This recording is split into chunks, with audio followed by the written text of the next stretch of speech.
Boa noite a todos. Livro de Êxodo, capítulo 4.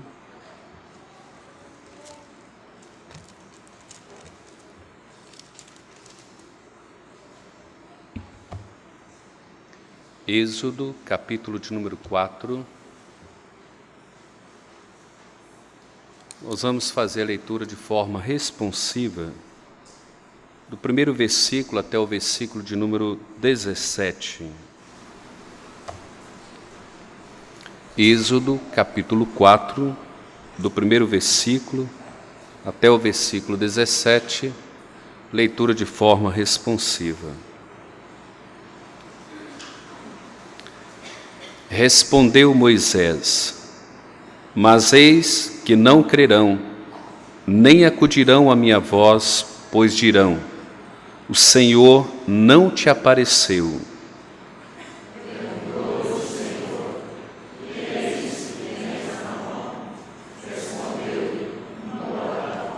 Então lhe disse: lança-a na terra. Ele a lançou na terra, e ela virou uma serpente, e Moisés fugia dela. Disse o Senhor a Moisés: estenda a mão, e pegue-lhe pela cauda. Estendeu-lhe a mão, pegou-lhe pela cauda, e ela se tornou em corão. Para que creiam que te apareceu o Senhor, Deus de seus pais, o Deus de Abraão, o Deus de Isaque e o Deus de Jacó. Disse mais o Senhor: mete agora a mão no peito.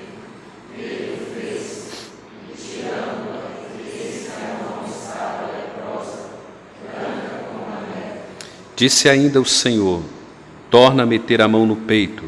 Ele a meteu no peito novamente, e quando a tirou, eis que se havia tornado como o restante de sua carne.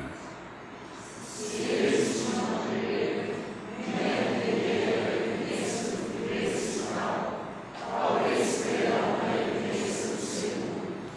E se nem ainda creram mediante esses dois sinais, nem te ouvirem a voz, tomarás das águas do rio e a derramarás na terra seca, e as águas que do rio tomares tornar-se-ão em sangue sobre a terra. Então disse Moisés ao Senhor: Senhor, eu nunca fui eloquente, nem outrora, nem depois que falaste a teu servo, pois sou pesado de boca e pesado de língua. Respondeu-lhe o Senhor: quem fez a boca do homem? Ou quem faz o mudo, ou o surdo, ou o que vê, ou o cego? Não sou eu, o Senhor? Vai, pois, agora, e eu serei com a tua boca, e te ensinarei o que hás de falar. Ele, porém, respondeu: ah, Senhor, envia aquele que hás de enviar, menos a mim. Então se acendeu a ira do Senhor contra Moisés e disse: não é Arão que o levita teu irmão? Eu sei que ele fala fluentemente, e eis que ele sai ao teu encontro, e vendo-te se alegrará em seu coração. Tu, pois, lhe porás na boca as palavras. Eu serei com a tua boca e com a dele, e vos ensinarei o que deveis fazer. Ele falará por ti ao povo, ele te será por boca, e tu serás por Deus. Toma, pois, esta vara na mão, com a qual hás de fazer os sinais. Vamos orar mais uma vez. Pai, nós louvamos o Teu nome nesta noite. Nós te agradecemos, ó Deus, por esta oportunidade de culto,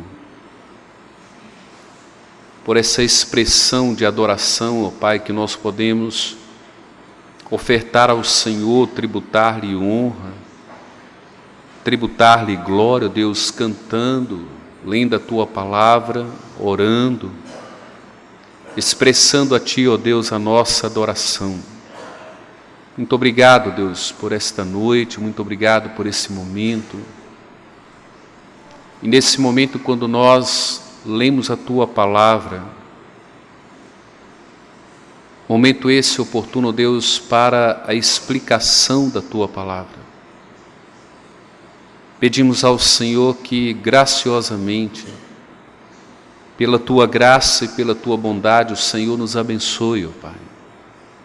O Senhor, de fato, fale ao nosso coração, transmita graça a cada um de nós, ó Deus.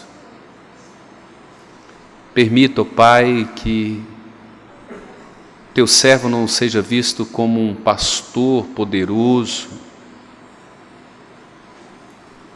arrogante ou autossuficiente, mas que o Teu servo seja visto, ó Deus, como um homem falho, que fracassa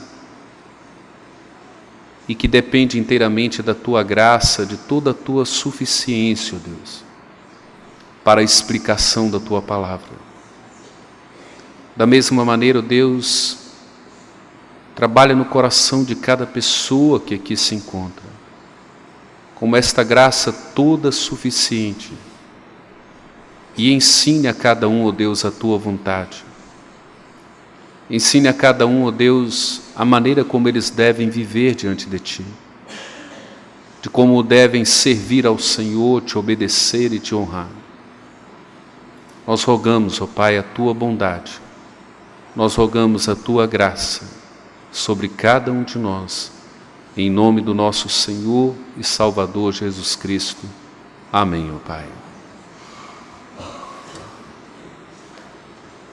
Sirva a Deus conforme o seu propósito e a sua providência. Esse é um texto sobre a vida de Moisés que nos leva, irmãos, a entender essas coisas. Servir a Deus conforme o seu próprio propósito. Servir a Deus conforme a sua própria providência. A verdade é que toda a Escritura, ela nos chama, ela nos vocaciona a servir a Deus, a cultuá-lo, a honrá-lo.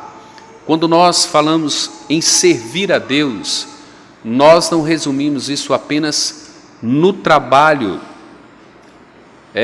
de meramente fazer alguma coisa para Deus, mas implica que toda a nossa vida, tudo que nós temos, tudo que nós somos, tudo que nós fazemos, tudo que nós pensamos, tudo que nós falamos deve ser para servir ao Senhor, deve ser para honrar o nome do Senhor, propagar a salvação do Senhor, propagar assim a redenção em Cristo Jesus. Nós estamos diante de um homem que foi considerado pelo autor de Hebreus como aquele que recusou toda a riqueza do Egito, todo o conforto, toda a segurança, toda a estabilidade que o Egito poderia oferecer a ele, e ele abriu mão de todas essas coisas, e ele decidiu então suportar todo o sofrimento, toda a humilhação, todo o desprezo, por causa da sublimidade do Senhor Jesus Cristo. Embora ele não conhecesse Jesus pessoalmente, o autor diz que ele faz isto, ele abre mão de todas essas coisas por causa da riqueza que lhe estava proposta na pessoa de Cristo, por uma palavra de promessa de Deus. Moisés foi aquele homem que, aos 40 anos, começa a querer libertar o povo de Deus. E de repente ele mata um egípcio. E ele é obrigado a fugir para o deserto. E durante 40 anos no deserto, Deus está trabalhando esse homem, moldando esse homem, para que Deus assim pudesse utilizá-lo na sua obra. Isso implica, irmãos, que às vezes nós queremos servir a Deus, mas não queremos ser moldados por Deus. Não queremos que Deus nos leve para o deserto. Não queremos ser pessoas taxadas, criticadas, perseguidas. Não queremos ser pessoas ofendidas, magoadas, decepcionadas. Mas quando nós olhamos para a história de todos os homens que serviram a Deus, eles tiveram o processo de serem lapidados, moldados, para que chegasse exatamente onde Deus queria e Deus assim pudesse usar esses homens. Então, quando nós olhamos para essa temática, sirva a Deus conforme o seu propósito e providência, isso tem algumas implicações, tem algumas observações, alguns pontos nos quais nós devemos debater ou estudar ou prestar atenção. Nós vamos trabalhar aqui 4 pontos dentro desse texto. O primeiro deles é: Deus está com você, ou seja, Ele está com você, aquele que te chama para servi-lo, aquele que de fato te chama para servi-lo na sua obra, Ele está com você.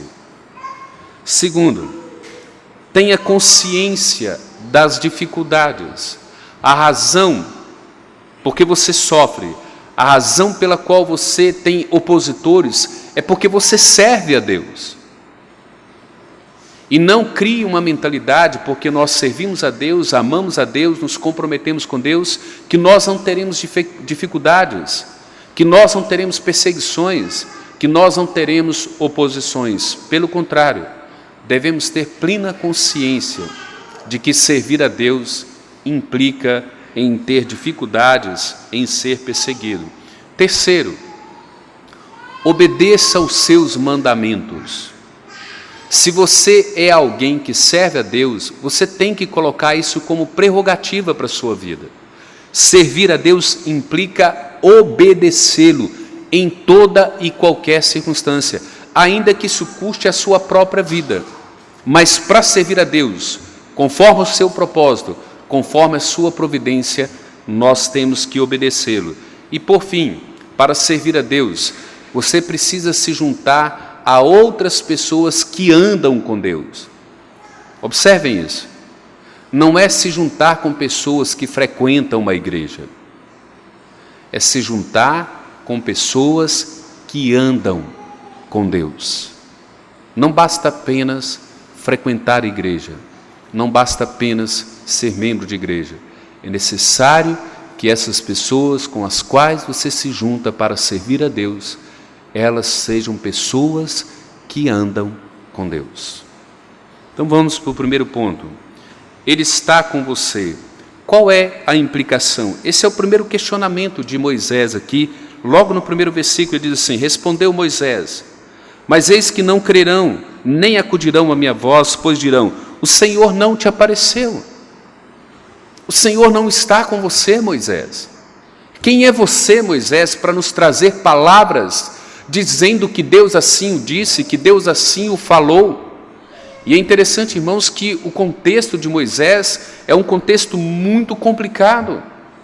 Imagine, depois de 400 anos de escravidão, um homem simplesmente aparece, alguém que havia sido criado no lar, no conforto, na estabilidade egípcia, dentro do palácio do faraó. Esse mesmo homem agora aparece diante do povo de Deus e diz que Deus disse a ele alguma coisa, que Deus disse a ele que ele seria agora o libertador desse povo.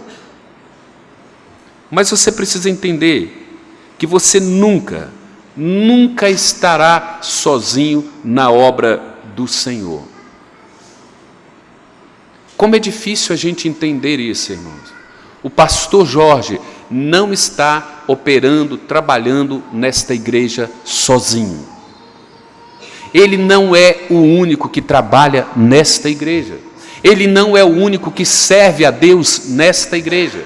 Ele não é o único comprometido e responsável com a obra desta igreja. Eu nunca estarei sozinho na obra do Senhor. E era isso que Moisés precisava entender. Ele não estava sozinho. Deus estava com ele. Por quê?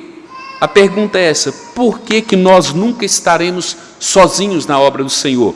Porque a obra de Deus ela é grandiosa e nós não temos habilidades, nós não temos recursos para operar, para trabalhar para o Senhor. É uma obra grandiosa da qual nós não damos conta, da qual nós não somos capazes de trabalhar e de realizar a nossa própria força, na nossa própria suficiência. E era necessário que Moisés entendesse isso. Abra a sua palavra ou a Bíblia em 2 Coríntios, o primeiro capítulo, e vamos ler o versículo 8 e o versículo 9.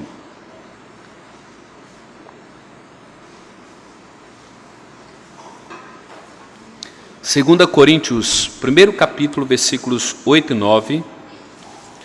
A palavra do Senhor nos diz assim, Paulo nos instruindo com essa questão da nossa suficiência em Deus, da nossa incapacidade de trabalhar nessa obra grandiosa. Versículos 8 e 9 de 2 Coríntios, primeiro capítulo, dizem assim: porque não queremos, irmãos, que ignoreis a natureza da tribulação que nos sobreveio na Ásia, porquanto foi acima das nossas forças, a ponto de desesperarmos até da própria vida. Servir o Senhor na sua obra, nós passaremos por situações, provações, das quais nós não temos forças para suportar. Mas olha o versículo de número 9, ele diz assim: contudo, já em nós mesmos tivemos a sentença de morte, para que não confiemos em nós, e sim no Deus que ressuscita mortos. Nós nunca estaremos nesta obra sozinhos. A nossa suficiência, a nossa força, a nossa esperança vem do Deus que chama, do Deus que se faz presente, do Deus que ordena. Então nós precisamos entender que servimos a Deus na dependência da sua graça abundante.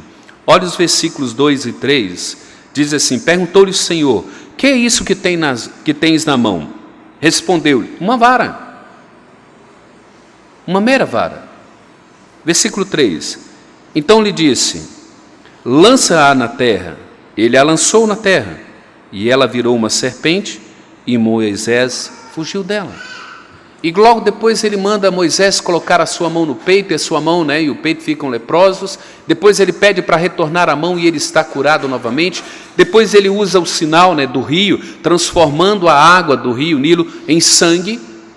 Tudo isso implica em quê? Poder, sobrevivência, vida, preservação da vida. A serpente, ela estava exatamente naquele cocar do faraó, que era enrolado uma serpente, dando a ele a simbologia de todo o poder, de toda a autoridade. A vida, a saúde, a lepra era uma enfermidade que levaria à morte, e Deus está dizendo, ensinando a Moisés, olha, você tem autoridade sobre Faraó, você é mais poderoso do que Faraó, você tem autoridade sobre a vida, você tem autoridade para dar e tirar a vida por minha causa, Moisés. E a vida só é preservada pela minha autoridade, Moisés. E ele está ensinando a Moisés que ele teria muito mais força, muito mais poder, muito mais autoridade sobre Faraó, não por causa dele, não por causa da pessoa dele, mas por causa do Deus que estava enviando, por causa do Deus que é o dono da obra, por causa do Deus que é o Senhor daquele povo. E Moisés deveria ir na confiança, na dependência, na suficiência desse Deus, que é o autor da vida, que tem autoridade para dar e para tirar, aquele que é superior a qualquer autoridade na face da terra, é aquele que controla a vida, que dá a preservação e dá a sustentação a todos. E este era o significado de todos esses sinais que Moisés deveria operar para Faraó e diante dos anciãos do povo de Israel. Mas observem que a palavra diz assim: o que você tem na mão? Uma vara. Vejam bem, aquilo que é comum e impotente torna-se poderoso quando é feito em obediência a Deus. Vejam bem, uma vara impotente e comum, mas em obediência a Deus se torna o instrumento mais poderoso. Esta é uma lição fundamental para todos nós, para todos aqueles que querem servir a Deus. Aquilo que é comum, aquilo que é impotente, se torna poderoso porque nós usamos em obediência a Deus. O que nós precisamos entender essa lição? Que o ordinário, o impotente se torna suficiente e poderoso quando nós estamos fazendo em obediência a Deus. Às vezes nós olhamos para aquilo que é simples, para aquilo que é tão comum, e nós não damos o devido valor. Mas quando nós usamos aquilo que é comum, aquilo que é impotente, em obediência a Deus, isso se torna o poder e a suficiência de Deus para a realização da sua obra. O que é isso, irmãos? Quem é o reverendo Jorge? Quem é o pastor Jorge? Um pecador, fracassado, fraco, frágil, mas que se obedecer a Deus, que se for fiel à palavra de Deus, aos mandamentos de Deus, ele se torna um instrumento poderoso de Deus para operar no coração daqueles que ouvem. Mas ele continua sendo um mero vaso, um mero homem, fracassado, fraco, impotente, comum, insuficiente, mas que em obediência a Deus, na suficiência de Deus, no poder de Deus, Deus faz dele um instrumento de graça para alcançar corações. É isso que ele está ensinando a Moisés. Você precisa servir a Deus na dependência da graça abundante e suficiente de Deus para a sua vida. E realizar esses milagres diante dos anciãos, estaria dizendo para aqueles homens: olha, esse homem que Deus enviou, ele é muito poderoso, ele, de fato, Deus que o enviou, sobressai, ultrapassa o poder de Faraó. Faraó não pode resistir a esse Deus. Então não era Moisés, mas era o Deus que havia enviado, era a obediência a esse Deus, confiança na dependência, na suficiência, na provisão desse Deus, que faria de Moisés um homem extremamente poderoso. E eles deveriam entender que Faraó não era páreo para Deus, que Faraó não poderia deter Deus, e é o próprio Deus que vai dizer para Moisés: eu serei contigo, eu irei contigo, e ninguém poderá te resistir, Moisés. Se você sabe que Ele está com você, que você não está sozinho nessa obra, então não dê desculpas para servir ao Senhor. Não diga a Deus que você não pode servi-lo. Não diga a Deus que você não tem condições de servi-lo, porque nós nunca teremos condições, nós nunca seremos habilidosos, nós nunca seremos capazes de servir a esse Deus. Mas esse Deus nos habilita, Ele nos qualifica. Então vejam que Moisés passa da humildade para a sua descrença. Deus ensina a Moisés que confiar no seu poder, Ele fará de Faraó um homem mais fracassado na história. É interessante, olhe lá para o versículo de número 10. Então disse Moisés ao Senhor: ah, Senhor, eu nunca fui eloquente, nem outrora, nem depois que falaste a teu servo, pois sou pesado de boca e de língua. Olha a desculpa de Moisés. Deus está dando todas as lições para ele: Moisés, eu estarei com você, a minha suficiência, a minha graça, o meu poder te acompanharão, e você será um grande instrumento. Moisés está dizendo assim: mas eu não sou bom de boca, eu não sei falar, eu não sou eloquente. É interessante que parece uma contradição. Abra a sua Bíblia em Atos, capítulo 7, versículo de número 22. Atos, capítulo 7, versículo de número 22. A palavra de Deus nos diz assim: o próprio Estevão descrevendo aí a respeito de Moisés. Observem isso. E Moisés foi educado em toda a ciência dos egípcios, e era poderoso em palavras e obras. Como que agora ele está dizendo para Deus que ele não é eloquente? Que desculpa é essa que ele está dando para Deus? Que ele não consegue falar? Que ele não consegue expor aquilo que Deus está dizendo para ele expor? Desculpa. Mas o Senhor traz algo à memória de Moisés. Olha para o versículo 11.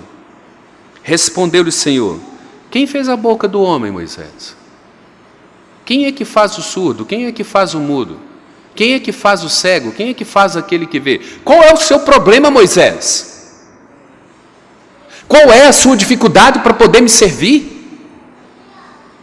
Qual é a sua dificuldade para trabalhar na minha obra? Eu já te disse que você não está sozinho nessa obra. Eu sou a sua suficiência, eu sou o seu poder. Eu sou aquele que faz todas as coisas, sou aquele que opera todas as coisas. Por que você tem tanta dificuldade? E olha, o texto diz que Deus ficou irado com Moisés. Deus ficou irado porque ele estava levantando desculpa, das quais ele sabia que não era pela suficiência dele, não era pela eloquência dele. Na verdade, ele era um homem eloquente, ele tinha boas palavras, boas ações, mas Deus estava dizendo a Moisés: não é pela sua boa palavra, Moisés, não é pela sua eloquência, não é pelo seu poder, não é pela sua suficiência. Entenda isso de uma vez por todas, Moisés. Você é chamado para servir e me servir debaixo da minha suficiência, debaixo da minha graça abundante sobre você. O poder não é seu, o poder é meu, a autoridade é minha, você só tem que obedecer. Mas Deus ainda dá a ele, ele falou: então chama o seu irmão Arão. Ele fala bem, mas deixa eu dizer uma coisa para você: ainda que você traga Arão, Moisés, a minha boca será com você, eu usarei você. Ainda que seu irmão fale, ainda que seu irmão seja sua boca, o instrumento que eu usarei é você, para mostrar o meu poder, para mostrar a minha graça, para mostrar que todo poder procede de mim. Então, não invente desculpas para servir a Deus. Às vezes você está aqui na igreja há tanto tempo, não é? Por que você não envolve? Por que você não compromete? Por que você não ama a igreja? Por que você não envolve com a igreja? Por que você não serve o Senhor na igreja? E provavelmente você tenha muitas desculpas. Deus está dizendo assim: não é por você, não é pela sua suficiência, não é pela sua habilidade, é pela minha graça, é o meu propósito, é a minha providência de fazer de você um instrumento para a minha obra. Segunda verdade, irmãos: tenha consciência das dificuldades.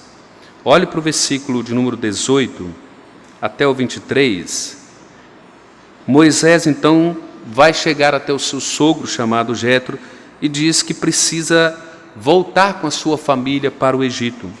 Ele precisa ver como estão os seus irmãos, se eles de fato ainda vivem, se eles ainda estão em paz. E ele então tem que fazer o quê? Abrir mão do conforto, da estabilidade familiar da sua moradia. Moisés estava vivendo confortavelmente, irmãos. Ele tinha um lar, ele tinha uma família, ele tinha sogro, ele tinha sobrinhos, estava confortável, tinha uma moradia tranquila, totalmente estável, totalmente estruturado, totalmente aguardado e protegido.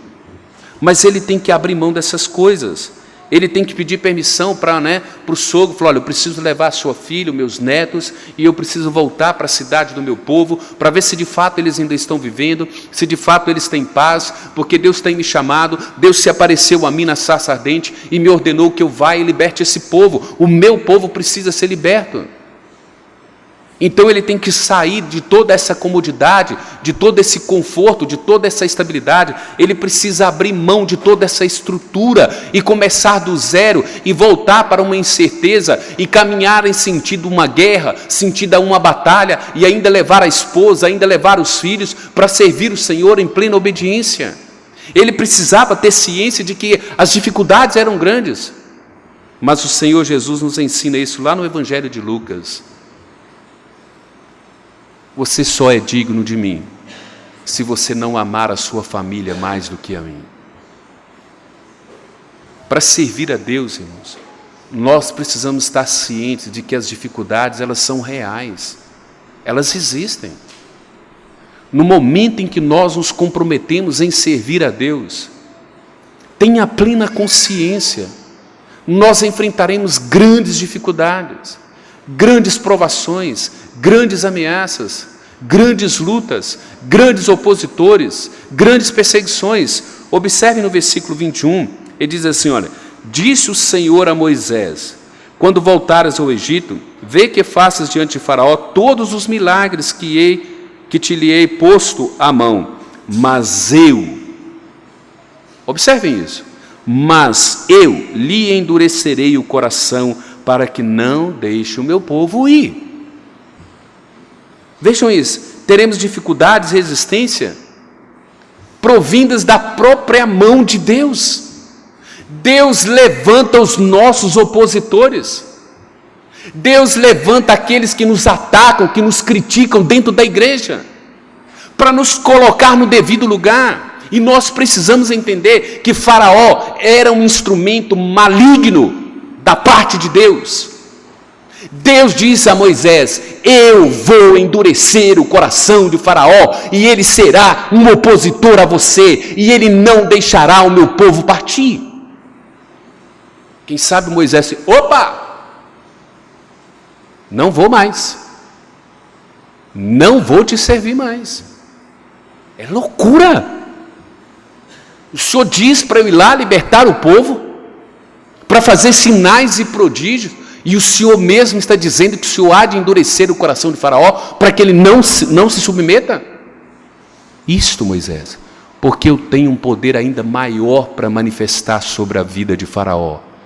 Em Faraó eu vou engrandecer o meu nome, eu vou manifestar a grandeza do meu poder, o quanto eu sou poderoso, o quanto eu sou poderoso. Quanto mais duro for o coração dele, quanto maior for a rebeldia dele, quanto maior for a desobediência dele, maior será a manifestação do meu poder.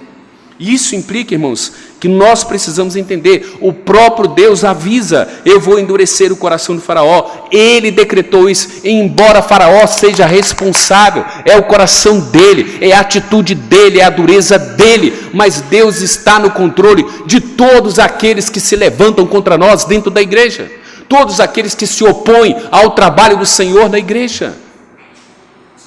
Deus está lá, cuidando de cada um desses e multiplicando o juízo sobre eles. Quanto mais eles se rebelam contra nós, quanto mais eles nos criticam, quanto mais eles nos atacam, maior é o julgamento sobre eles. Deus está acumulando juízo sobre esses que se opõem contra nós na igreja, contra esses que se levantam contra a obra do Senhor. E Deus então acumula juízo para o dia do juízo final.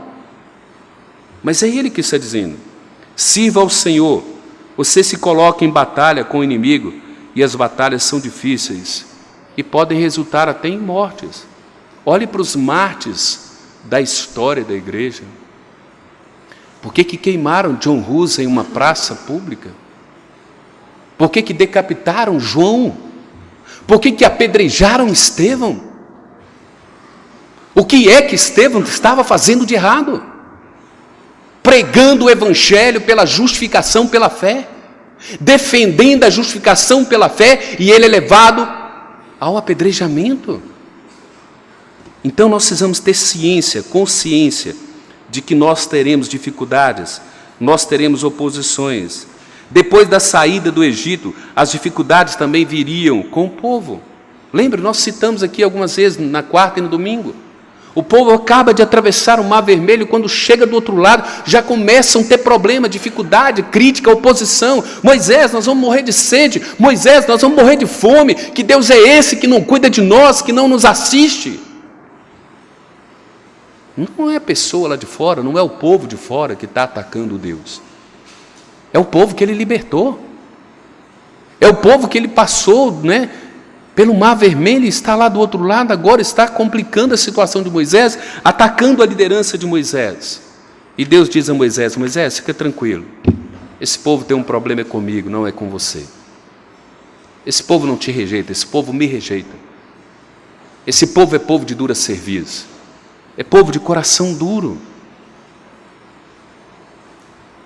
Diante das dificuldades, precisamos tomar a consciência, irmãos, de que nós temos que falar o que as pessoas não querem ouvir.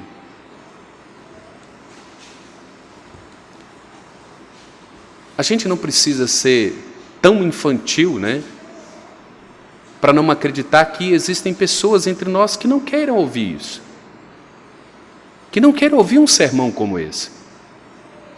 Mas ele é chamado para falar coisas que Faraó não quer ouvir. Observe o versículo 22 e 23, ele diz assim: digo-te, pois, deixa ir meu filho para que me sirva, mas se recusares deixá-lo ir, eis que eu matarei o teu filho, o teu primogênito. Olha o que Moisés vai dizer a Faraó. Gente, quem é Faraó? A maior autoridade sobre a terra. Um homem que não precisava pedir permissão a ninguém para matar Moisés, para tirar a vida de Moisés. E Moisés diz: olha, Deus me ordenou para que eu diga a você que liberte o filho dele. Lembra de Oséias capítulo 11? E eu chamarei o meu filho lá do Egito, e eu transportarei o meu povo para a terra santa. Diga a Faraó, Moisés, que eu vou libertar o meu povo, e que se ele recusar libertar o meu filho, diga a ele que eu vou matar o primogênito dele. Moisés tem que apontar o dedo no talo do nariz de Faraó e dizer a ele, em alto e bom som: se você se recusar a obedecer a Deus, se você não libertar o povo de Deus, ele vai matar o seu filho, Faraó, o seu primogênito. Olha aqui a afronta, é como se estivesse batendo, esbofeteando Faraó no rosto. E bastava uma palavra de Faraó: mate-o. A vida de Moisés estava em jogo enquanto ele abria a boca. Ele não estava ordenando e ameaçando qualquer um. Ele estava dizendo isto a Faraó. Servir o Senhor tem essas implicações. Às vezes nos custará a própria vida pregar o Evangelho. Pessoas nos odiarão. Pessoas nos deixarão, destruídos, atacados, moídos, porque não aceitam uma palavra de Deus exatamente como ela é. Isso é uma afronta, não é? É como se ele tivesse esses humildes escravos que você está abusando dele, Faraó. Eles são filhos de Deus. Você precisa libertá-los. Você precisa soltar eles.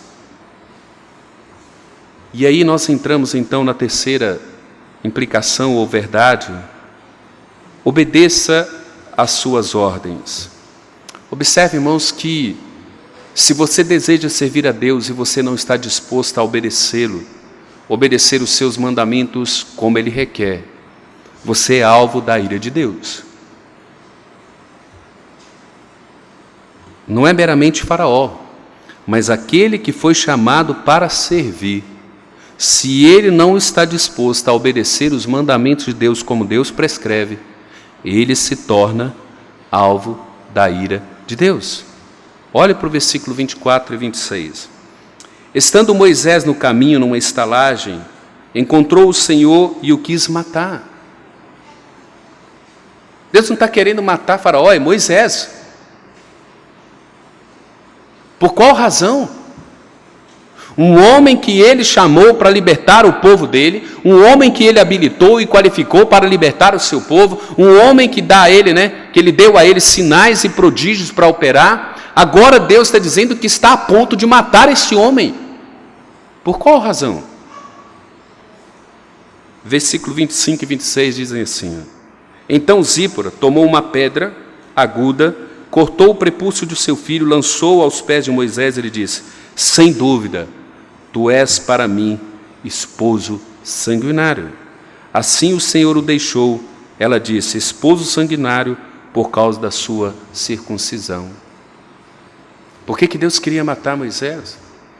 Deus havia dito: ele precisa ser circuncidado. Seu filho precisa ser circuncidado. E dentro de um contexto, pela uma inferência, nós entendemos que a sua esposa Zípora não aceitava a circuncisão. Ela não era muito aberta a essa circuncisão. Ela não estava muito aceitando essa ordenança de Deus. Tanto é que ela faz, porque provavelmente Deus estava ali a ponto de matar não só Moisés, mas ela entendia: se ele matar Moisés, ele também mata o meu filho. Então eu tenho que sujeitar e fazer o que ele ordena. Mas ela faz e aponta o dedo lá no nariz de Moisés e diz assim: você é sanguinário. Qual que é a implicação disso, irmão? Se você vai servir o Senhor, você tem que obedecer os seus mandamentos, mesmo sob objeções daqueles que estão próximos de você. Ah, eu discordo de você, pastor Jorge. A sua esposa pode dizer: discordo de você, marido. O marido pode dizer para a esposa: discordo de você. Mas você tem que dizer a ela: entre você e Deus, eu obedeço a Deus. E é isso que ele está nos ensinando. Se você deseja servir a Deus, você tem que obedecer os seus mandamentos, ainda que sob objeções das pessoas que estão próximas, que te amam. E mais, para servir a Deus eficazmente, você precisa obedecê-lo, mesmo que isso signifique que você vá contra aqueles a quem você ama, os seus entes queridos. Às vezes você tem que dizer para o pai, ou para o filho, ou para a mãe, né, ou para a esposa, ou para o esposo: não, não e não, eu obedeço a Deus e pago o preço dessa obediência. Porque Moisés não quis pagar o preço de dizer a Zípora: nós temos que circuncidar o nosso filho, porque é uma ordenança de Deus. E ele foi protelando, e ele foi enrolando, ele foi protelando e foi vivendo com essa desobediência. E aí o texto diz que Deus estava irado e queria matar Moisés. Obedeça às suas ordens, não desobedeça a Deus. Você precisa dizer: eu amo você, mas eu amo a Jesus e a Deus muito mais do que você, e eu devo a Ele obediência. Servir a Deus tem essas implicações, irmãos. Obedecer a Deus, ainda que isso custe a nossa própria vida, ainda que isso custe a vida dos nossos familiares. A obediência de Deus, ou a obediência a Deus e às suas ordens, tem primazia em nossas vidas.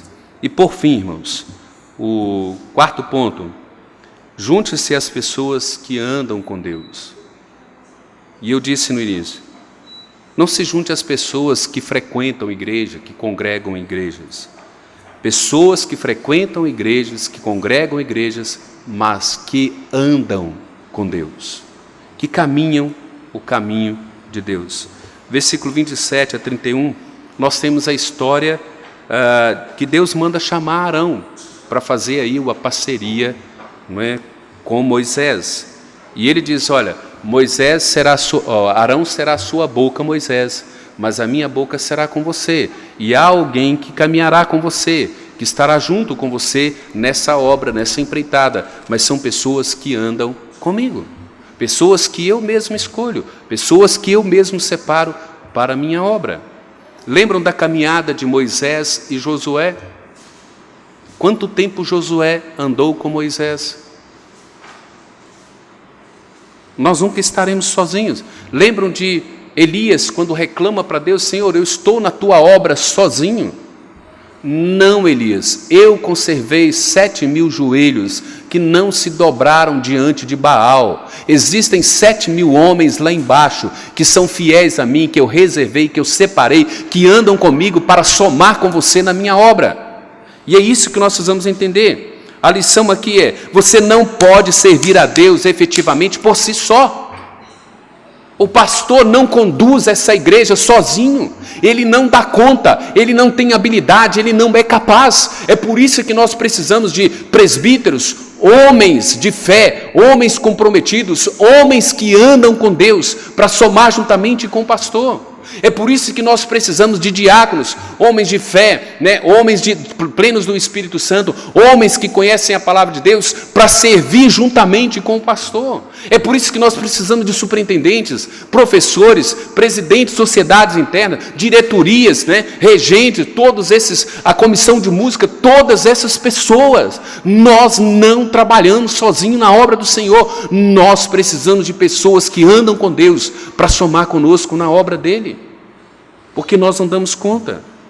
O Senhor quer construir a sua igreja, isso significa que nós temos que trabalhar com outros. Igreja não é indivíduo, igreja é corpo, é coletividade. Nós estudamos isso em Efésios.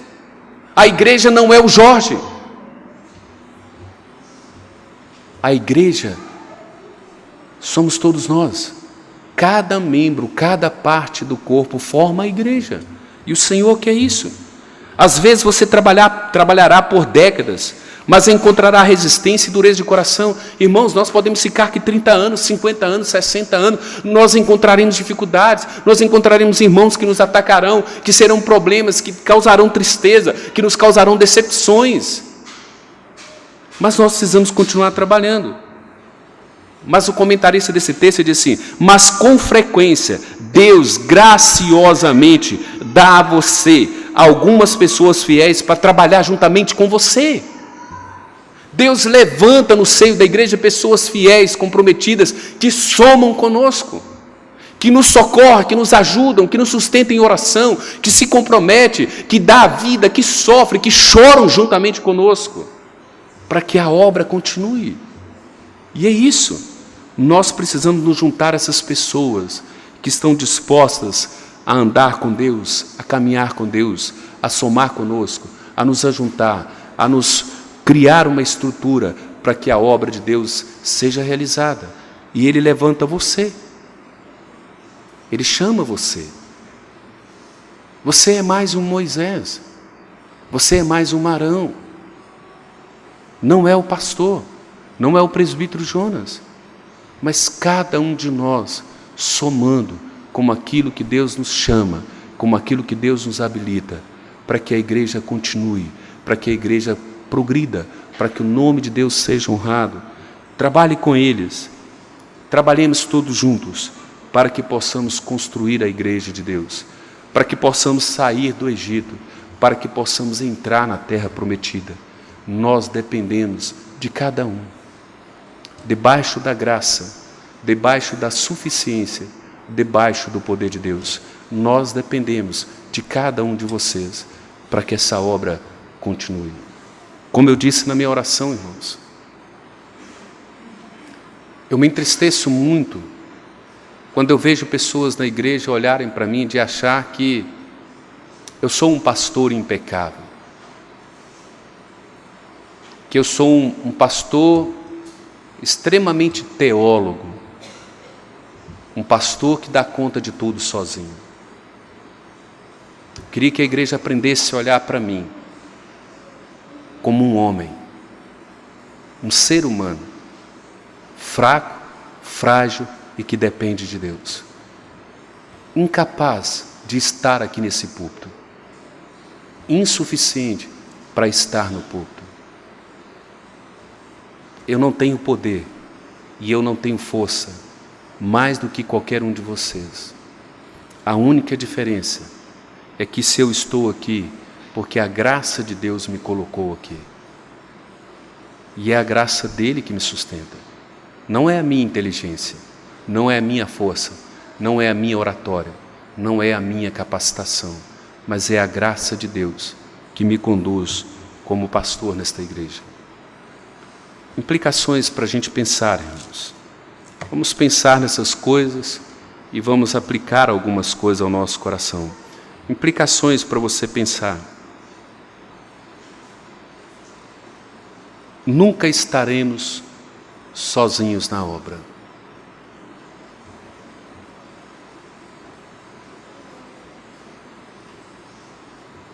Regente precisa de voz. Pregador precisa de ouvinte. Professor precisa de aluno. Comissão precisa da igreja. Ninguém faz a obra sozinho. Por quê? Aplique isso. Olha a implicação. Somos insuficientes e sem habilidades. Precisamos da graça abundante de Deus. Terceiro, sempre haverá dificuldades, sempre haverá perseguições e oposições. Isso não acaba, irmãos. Isso não acaba até que entremos ao céu, até que venhamos adentrar os céus.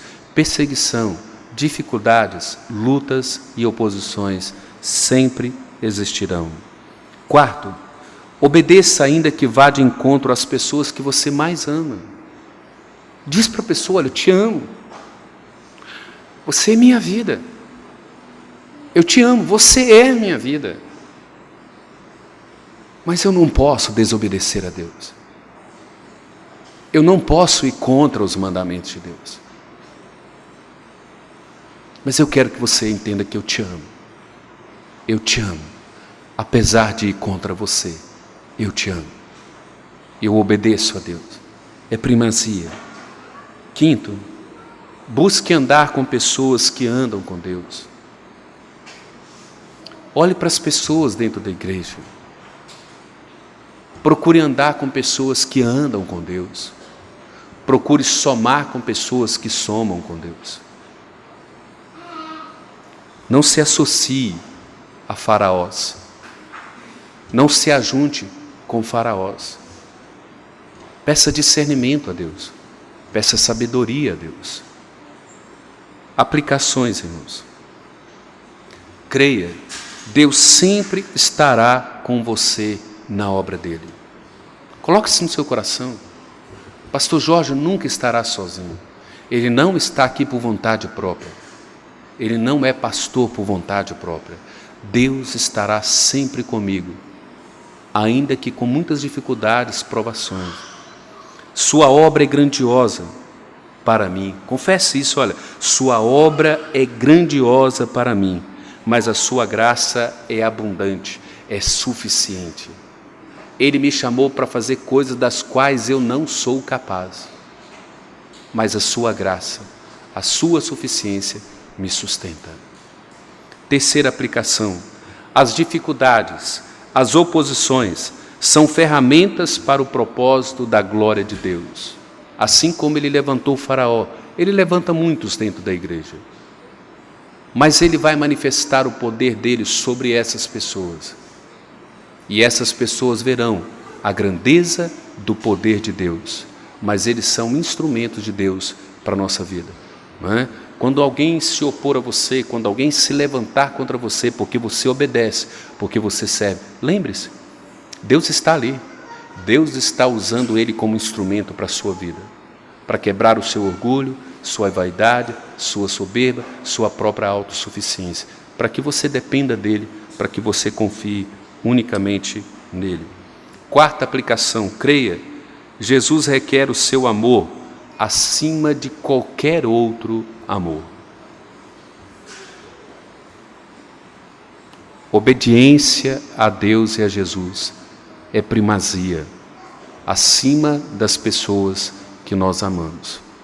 Por fim, quinta aplicação: confesse a você mesmo, olha, andarei como aqueles que andam com Deus e não como aqueles que frequentam igreja. Tomarei uma decisão de andar como aqueles que andam com Deus e não como aqueles que meramente frequentam igrejas. Convido a igreja a se colocar de pé e nós vamos orar encerrando.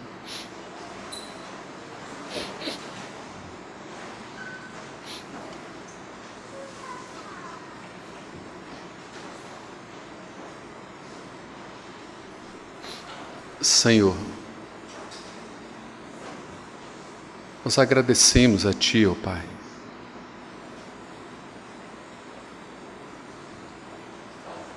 Nós entendemos, ó Deus,